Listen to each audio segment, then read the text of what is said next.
yung mukha. Batay sa psychological assessment kay Davao City Mayor Rodrigo Duterte noong taong 2000 na naging basihan ng annulment ng pagsasama nila ng kanyang unang asawang si Elizabeth Zimmerman, hindi siya kadalasan nagsisisi sa kanyang mga naggagawa.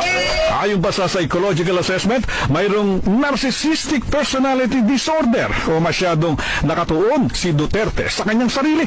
At dahil umano dito ay nasasaktan at nababaliwala niya ang damdamin ng ibang tao, maging ang kanilang karapatan, base pa din sa assessment na kasama sa court records. Impulsive si Mayor Digong at hirap kontrolin ng kanyang emosyon.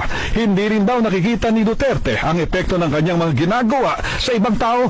Sa huling bahagi ng assessment ng psychologist, sinabi na wala siyang sense of guilt o pagsisisi sa mga bagay na kanyang nagagawa. At sa halip, binibigyang katuwiran niya ang kanyang mga nagagawa.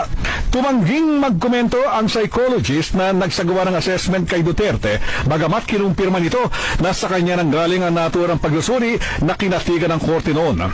Pero nilinaw ng psychologist na si Natividad Dayan, kadalasan ng rason ang psychological incapacity sa paghihiwalay ng mag-asawa. Ayaw ding magkomento si Mayor Digong tungkol dito. I will not answer you.